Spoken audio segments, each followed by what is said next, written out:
నిఘా TV news కు స్వాగతం. ముందుగా హెడ్లైన్స్.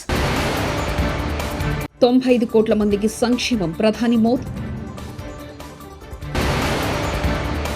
క్వాంటమ్ కంప్యూటింగ్ ను మనం అందిపుచ్చుకున్నాం, సీఎం చంద్రబాబు. సంగారెడ్డి జిల్లా అగ్ని ప్రమాద ఘటన స్థలాన్ని పరిశీలించిన మాజీ మంత్రి హరీష్ రావు.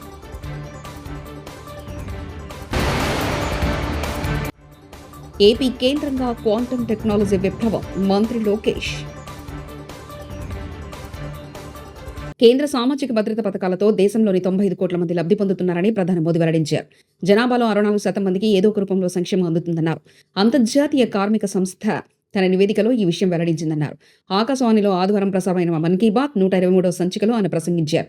2015కు ముందు వరకు దేశంలో 25 కోట్ల మంది మాత్రమే సామాజిక భద్రతా కార్యక్రమాల్లో ప్రయోజనం పొందారని, ఇవాళ ఏదో ఒక పథకం ద్వారా 95 కోట్ల మంది లబ్ధి పొందుతున్నారన్నారు. ఆరోగ్యం నుంచి సామాజిక భద్రత వరకు ప్రతి రంగంలో సంతుష్ట స్థాయికి చేరే దిశగా దేశం ముందుకెళ్తుందన్నారు. క్వాంటమ్ కంప్యూటింగ్ మన అందిపుచ్చుకోవాలని ఆంధ్రప్రదేశ్ ముఖ్యమంత్రి నారా చంద్రబాబు నాయుడు సూచించారు. 1990లో ఇంటర్నెట్ వల్ల ప్రపంచం ఓ గ్లోబల్ విలేజ్ గా మారిందని ఉద్ఘాటించారు. ఐటీపై ఆలోచన చేస్తే చాలదని, దానికి ఏకో సిస్టమ్ క్రియేట్ చేయాలని చెప్పుకొచ్చారు. ఇప్పుడు హైదరాబాద్ ఫ్యూచరిస్ట్ టెక్నాలజీలకు వేదికగా మారిందని వెల్లడించారు. క్వాంటమ్ వ్యాలీపై విజయవాడలోని నోవాటెల్లో ఇవాళ సోమవారం వర్క్షాప్ నిర్వహించారు. ఈ వర్క్షాప్ లో సీఎం చంద్రబాబు పాల్గొన్నారు. 1995 టెక్నాలజీ రెవల్యూషన్ ఇండియా పొందిందని, దాంతో తన పాత్ర ఉందని గుర్తు చేసుకున్నారు CM Chandrababu. Drone is very, very essential to war or otherwise to have civilian applications, so many things. We created a drone city. Automobile, new technologies are emerging. Green energy, EV vehicles, everything there we are working. So Andhra Pradesh is very strong in green energy. I have seen in my life, there was no phone. Only affluent people, 5-6 villages or in a town, 1 or 2 phones. In 1989, when I started 1978 as MLA, 89 I contested from Kuppam. For the last 9 times I'm winning there. I announced in Kuppam in one public meeting, I am going to bring electronic exchange. Then my opposition criticized me, how he is going to bring electronic exchange? Manual, because we had only 20 phones in the constituency itself. That was the issue now. Everybody in my constituency today, they are having cell phones, smartphones, everybody is operating. Today, if you can see, in my government, all services I wanted to provide through WhatsApp governance. That is what Andhra Pradesh కేంద్రంగా quantum technology విప్లవం ప్రారంభమవుతుందని AP IT శాఖ మంత్రి నారా లోకేష్ ఉద్ఘాటించారు. Quantum computing valley అమరావతిని technology మ్యాప్లో చేర్చాలని వ్యాఖ్యానించారు. క్వాంటమ్ వ్యాలీపై విజయవాడలోని నోవాటెల్లో ఇవాళ సోమవారం వర్క్షాప్ నిర్వహించారు. ఈ వర్క్షాప్లో నారా లోకేష్ పాల్గొని మాట్లాడారు. సీఎం చంద్రబాబు నాయుడు మొదటి టెక్నాలజీ రెవల్యూషన్ పరిచయం చేసినప్పుడు తాను 7వ తరగతి చదువుతున్నానని గుర్తు చేసుకున్నారు మంత్రి Lokesh. Precision sensing for defense, healthcare and aerospace, quantum chips and cryoelectronics, quantum AI for pharma, climate and supply chain resilience. This is our movement to leapfrog, not just to join the global race, but to shape the very direction of this journey. Education, talent and workforce of the future. A quantum future cannot be built without a quantum ready workforce. We are proud to announce that APSHE's introduction of India's first integrated curriculum in quantum technologies and AI across all our universities. I request Kamakoti Garu and Satyanarayan Garu to guide us in this journey. We are all here to learn. We are all here to collaborate. Under your guidance, Madhumurthy ji is here. Kuna Shashidhar ji is also sitting next to you. We would love to really create a robust curriculum where our students can not only excel but actually thrive in their quantum journey. This initiative will ensure that Andhra Pradesh becomes the brain capital of the global quantum ambition. In the next few years, the Amravati Quantum Valley is projected to create over 1 lakh high-skilled jobs, incubate close to 50 plus unicorns, nurture next-generation PhDs, fellowships, and internships focused exclusively on quantum science and engineering. We are not just building technology, we are building human capital that can shape the future of technology. Under the visionary leadership of Mr. Naidu, Andhra Pradesh is not just dreaming big, we are building smart and fast. Telangana రాష్ట్ర BJP అధ్యక్ష పదవికి nomination ప్రక్రియ జరుగుతున్న వేళ ఆ పార్టీలో కీలక పరిణామాలు చోటు చేసుకున్నాయి. బీజేపీకి గోషాంహల్ ఎమ్మెల్యే రాజా సింగ్ రాజీనామా చేశారు. రాజీనామా లేఖను రాష్ట్ర బీజేపీ అధ్యక్షుడు కేంద్ర మంత్రి జి కిషన్ రెడ్డికి సోమవారం హైదరాబాద్లో అందజేశారు. అనంతరం పార్టీ కార్యాలయం వద్ద విలేకరులతో ఎమ్మెల్యే రాజా సింగ్ మాట్లాడుతూ రాష్ట్ర అధ్యక్ష పదవికి నామినేషన్ వేసేందుకు వెళ్తే తనను అడ్డుకున్నారని ఆయన ఆవేదన వ్యక్తం చేశారు. ఆ క్రమంలో ఈ నిర్ణయం తీసుకున్నట్లు ఎమ్మెల్యే రాజా సింగ్ వివరించారు. కానీ ఎంత కష్టపడి ఇవాళ లేకపోతే రేపు బీజేపీ గవర్నమెంట్ తెలంగాణలో వస్తుంది అనుకుంటాం. కానీ దురదృష్టం ఏంటంటే తెలంగాణలో బీజేపీ రావద్దు అనేవాళ్ళు చాలా జమ అయిపోయినారు పెద్దోళ్ళు. ఇప్పుడు వాళ్ళే అనుకోకపోతే మేము ఎంత కష్టపడి మా ఫ్యామిలీని రిక్స్ చేసిన తర్వాత ఇంత పని చేసిన తర్వాత లాభం మేము ఉండవు కదా. అందుకోసం అయ్యా మీ పార్టీకి దండం మీకు దండం అని ఒక లవ్ లెటర్ ఇచ్చి వెళ్తున్నాం. జై శ్రీ. చంద్రబాబు చెప్తే అధ్యక్షుని పెట్టే పార్టీ బీజేపీ కాదు. అధిష్టానం ఇంకా తెలంగాణ రాష్ట్ర బీజేపీ అధ్యక్షుని ప్రకటించలేదు. ఎవరికి వాళ్ళు చంద్రబాబు ప్రకటించారు, ఎవరు ఇంకా ఆయన ప్రకటించారంటే కాదు. అందరూ నామినేషన్ వేశాక ఎవరు అధ్యక్షుడిగా ఉండాలో అధిష్టానం నిర్ణయిస్తుందంటూ బండి సంజయ్ వ్యాఖ్యానించారు. అధిష్టానము అందరికీ నామినేషన్ వేస్తారు. నామినేషన్ ఎవరిని అధ్యక్షుడు ఉండాలో అధిష్టానం నిర్ణయిస్తుంది. అందరి అభిప్రాయాలు తీసుకొని అధిష్టానం నిర్ణయిస్తుంది. అధిష్టానం తీసుకుంటే అందరు కట్టుబడి ఉంటాం. ఈ భారతీయ జనతా పార్టీ ఈ మధ్య కొత్తగా స్టార్ట్ అయింది. నాకు ఈ మధ్య కొత్తగా స్టార్ట్ అయింది. ఈ సోషల్ మీడియాలో ఉల్టా పోస్ట్ పెట్టి చూడు, లేకుంటే వేరే పార్టీలు చేస్తుంటారు అందరూ.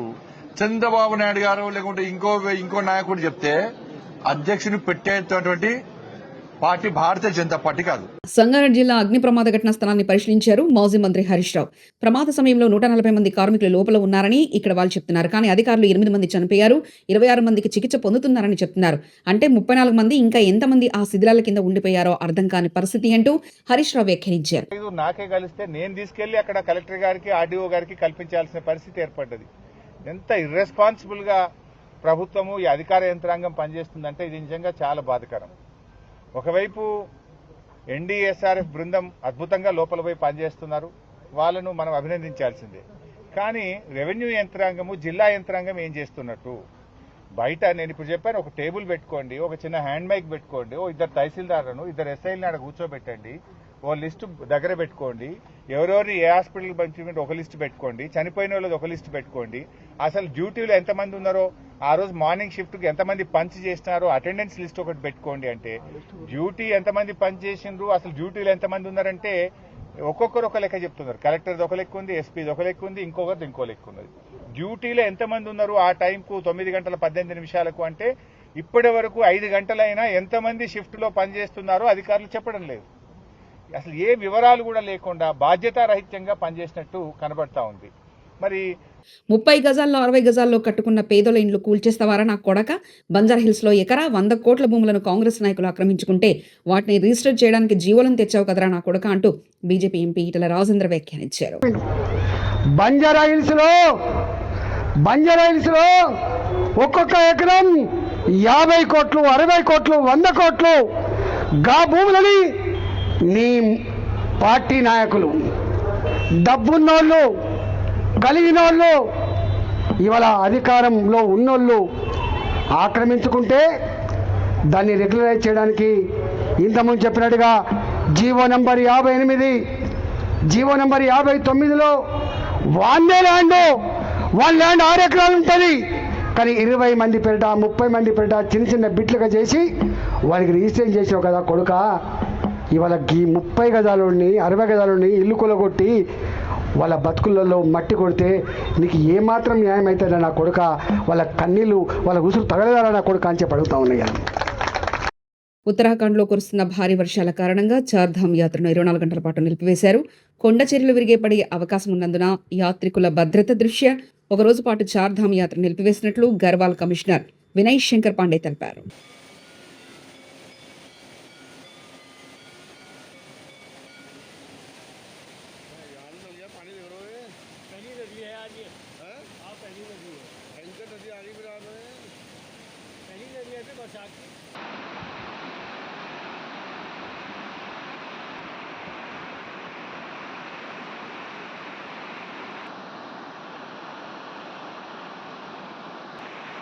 సంగారెడ్డి జిల్లాలో భారీ అగ్ని ప్రమాదం 10 మంది చనిపోయినట్లు సమాచారం.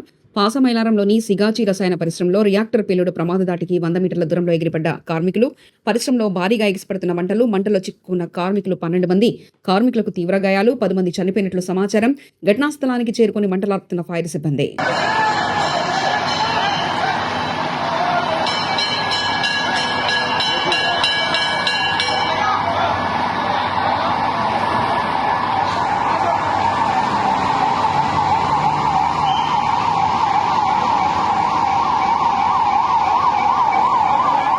కాంగ్రెస్ ఎమ్మెల్యే వర్సెస్ హైడ్రా కూల్చివేతలను అడ్డుకున్న కాంగ్రెస్ పార్టీ ఎమ్మెల్యే అరకెపుడి గాంధీ. సున్నం చెరువు వద్దల పేద ఇండ్లు కూల్చివేసిన హైడ్రా అధికారులపై ఎమ్మెల్యే అరకెపుడి గాంధీ ఆగ్రహం. కూల్చివేతలు వెంటనే ఆపాలని అడ్డుకున్న గాంధీ. ప్లాట్ ఓనర్స్ బాబు వాళ్ళు వచ్చిన మేము జెన్యూనిటీ మీద పోతున్నాం. 15 వచ్చినా 18 వచ్చినా 20 వచ్చినా మేము రెడీ. కానీ మీకన్నా మీరు ఇప్పుడు పోరాటం చేస్తున్నారు ఉన్నారా? నేను అన్ని మ్యాప్లు ఇస్తా. ఇగో నేను ఎప్పటి నుంచి పోరాటం చేస్తున్నాను తెలుసా సార్? ఇది ఒరిజినల్ మ్యాప్. ఇది ఏమైపోయింది? నేను ఒక్క నిమిషం, నేను ఇది చూపించినాక మీ వాస్తవాలు కూడా నేను వింటా సార్. ఇది చెరువు సార్, మీరు ఇచ్చిన మ్యాపే. ఇక్కడ చెరువు ఉందా సార్? ఉందా లేదా? అయింది కదా. ప్లస్ 1 ఇది మీ చెరువు సార్, ఇది మ్యాప్ సార్. ఏమి ఇబ్బంది లేదు, దానివల్ల మేము ఎక్కడ అడ్డురాము. ఇదిగో పూడుస్తున్న దృశ్యం, మీ ఫెన్సింగ్ పక్కన ఉన్నది, దీని జోలికి పోలే మనం. ఇదిగో సార్ నేను వచ్చి ఆపలే 5 ఏళ్ళు ఆపలే. ఇదిగోండి నేను ఎంఆర్ఓ దగ్గరుండి 2 జేసీబీలు పెట్టి పూడ్చిని తీసాం. మా ఎలక్షన్ మూమెంట్లో మేము రాలేకపోయాం కాబట్టి పూర్తి చేశాం.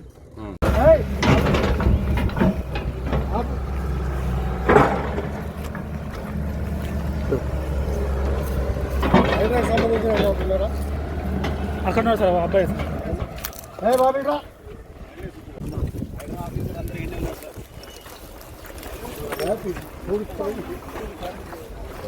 అటుపక్క ప్రతి దానిలోనూ మనం ధర్నా చేసాం. ఇగో ముఖ్యమంత్రి గారిని ధర్నా చేసిన లైవ్ వినిపించాయి వీళ్ళందరికీ. ఏం లేదు, సర్వే చేసి మార్కింగ్ చేసి ఇది అంటే మాట్లాడాలి మనం. మీడియా హౌస్ మీద పర్మిషన్ తీసుకొని స్లాటర్ హౌస్ నడిపిస్తున్నారు. ఫోన్ ట్యాపింగ్ మీద ఇష్టం వచ్చినట్లు మీమ్స్ పెడుతున్నారు. ఎవడిచ్చాడు వాడికి సమాచారం? ఒక్క ఆడపిల్లైనా చెప్పిందా నా ఫోన్ ట్యాప్ చేశారని? ఏ బలుపుతో పెడతారు అలా?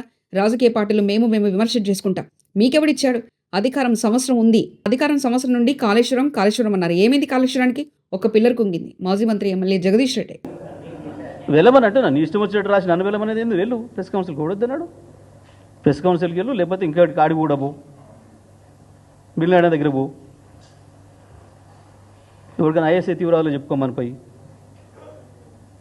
మాకేం కర్మ?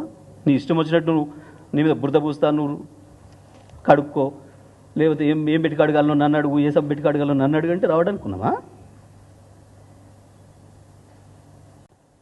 ఏముందని ఫోన్ ట్యాపింగ్? ఒక్కడొక్కడు రెచ్చిపోయి బల్బ్ ఎక్కువై ఇష్టం వచ్చిన పద్ధతిలో మేమ్స్ పెడుతూ ఎవడొచ్చిండు వాడికి సమాచారం పెట్టిన వాడికి? ఎక్కడ విన్నారు? కేటీఆర్ సంబంధమా? ఏ ఒక్క ఆడపిల్ల వచ్చి నా ఫోన్ ట్యాప్ చేసిన చెప్పారా ఇప్పటి వరకు? ఏ బల్బుతో పెడతాడు వాడు ఎవడైనా సరే? దేని కొరకు? ఇది మీడియా హౌస్ అనకపోతే స్లాటర్ హౌస్, మీడియా హౌస్ ఎట్లా అంటారు స్లాటర్ హౌస్ అనకపోతే? ఏం దాడి మీరు చేస్తున్నది? 95 కోట్ల మందికి సంక్షేమం ప్రధాని మోదీ. క్వాంటమ్ కంప్యూటింగ్ ను మనం అందిపుచ్చుకున్నాం సీఎం చంద్రబాబు. సంగారెడ్డి జిల్లా అగ్ని ప్రమాద ఘటన స్థలాన్ని పరిశీలించిన మాజీ మంత్రి హరీష్ రావు.